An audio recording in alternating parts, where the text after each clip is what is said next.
Hello everyone. Welcome back to Dr. Lou's VCE Chemistry channel. Today, let's learn together about the 2023 chemistry exam in the Northern Hemisphere. We will focus on biochemistry questions. My explanations may not be perfect.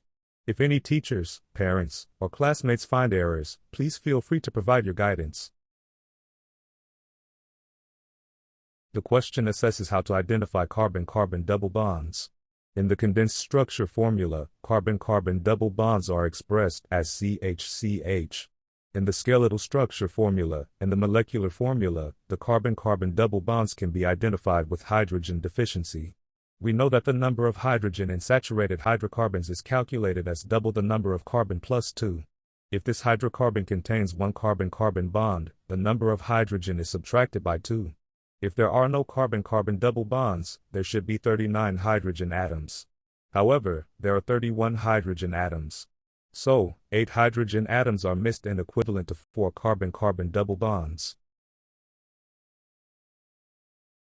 The rate of oxidative rancidity is dependent on the number of carbon-carbon double bonds. The more carbon-carbon double, the faster rancidity. So, B is incorrect. The higher the temperature, the faster rancidity, so, C is incorrect. Antioxidants do not react with the carbon-carbon double but interrupt the propagation of free radicals. So, D is incorrect. Antioxidants, which are reducing agents, are added to substances containing C equals C double bonds to prevent oxidative rancidity. So, A is incorrect. Maltose is a disaccharide formed from the single monosaccharide glucose. Here, galactose is used to confuse students. The positions of O in galactose are different from those in glucose. So, D is the correct answer.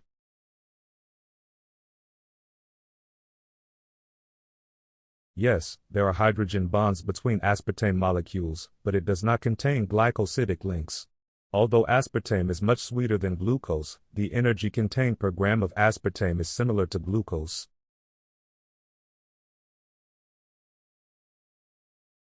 The products of hydrolyzing are glycerol, oleic acid, arachidic acid, and palmitoleic acid. So, the correct answer is D. Hydrolysis is any chemical reaction in which a water molecule breaks one or more chemical bonds. Biological hydrolysis is the cleavage of biomolecules where a water molecule is consumed to separate a larger molecule into parts. When a carbohydrate is broken into its component sugar molecules by hydrolysis. So, the answer to part A is hydrolysis. The alternating nature of the C.H2O group in cellulose induces that cellulose cannot be hydrolyzed by amylase and maltase. The enzyme cellulase rapidly hydrolyzes cellulose.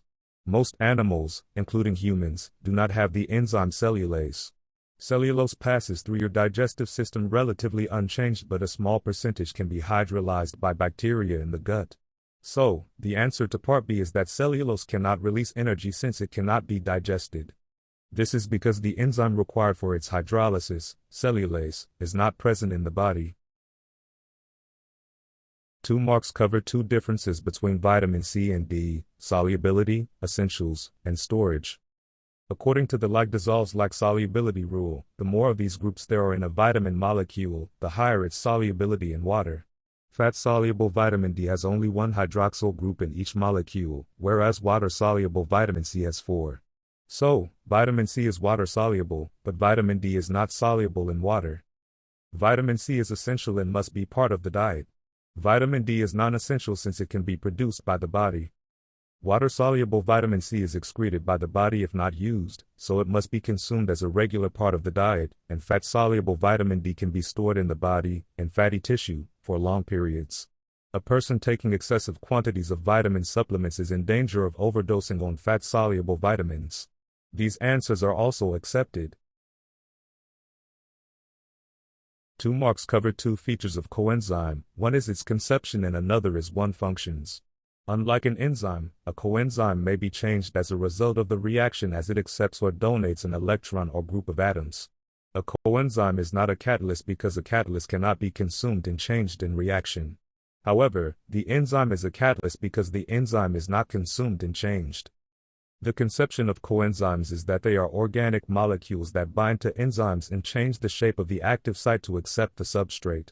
The function of coenzymes is that they can act as carriers for electrons, functional groups.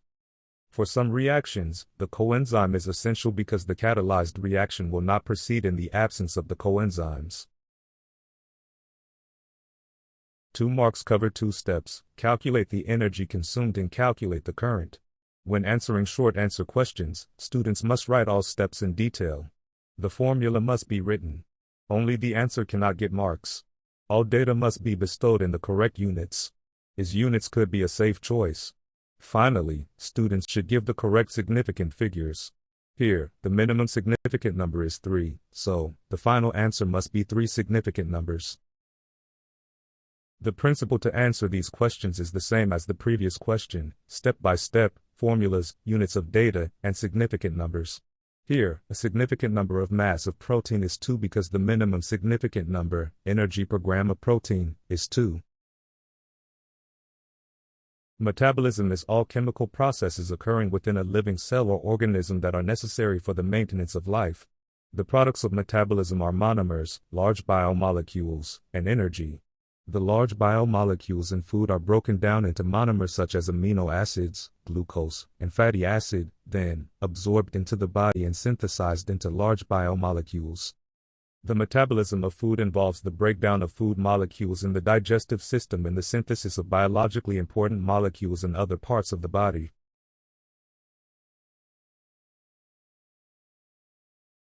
This question is related to the three-dimensional structure of protein and the specificity of enzymes to catalyze reactions.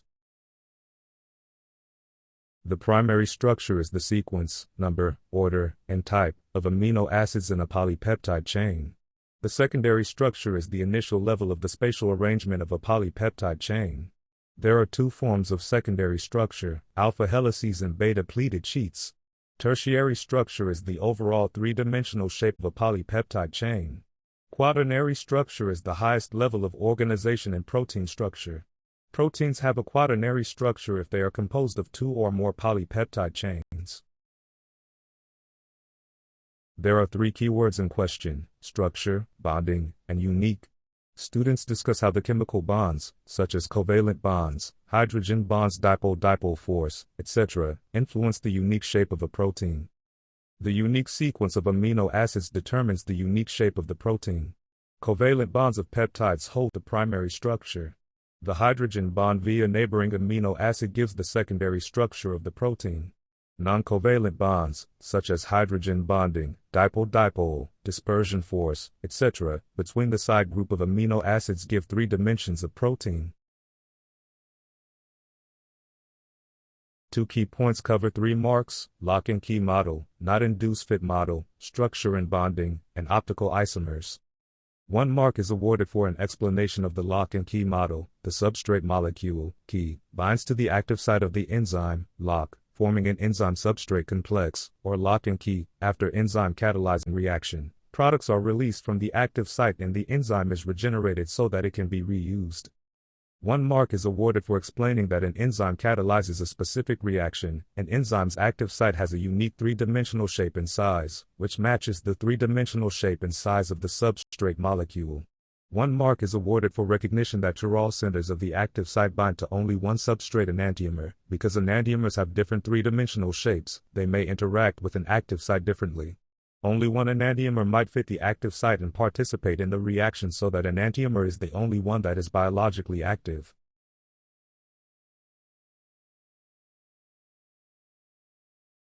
There are 5 multiple-choice questions worth 1 point each, totaling 5 marks.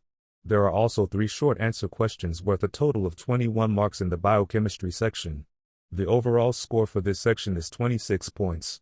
With a total possible score of 120 points, the percentage for this section is 21.6% of the total score. Biochemistry is 21%, thermal chemistry is 35%, organic chemistry is 24%, and electrochemistry is 20%.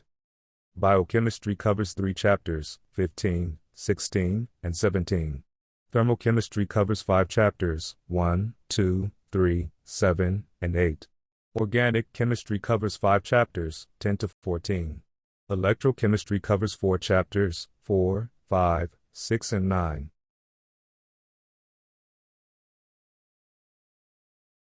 If you need my help, please add me on WeChat or WhatsApp and send me an email. Thanks for your attention. Please note Dr. Lu's VCE Chemistry channel.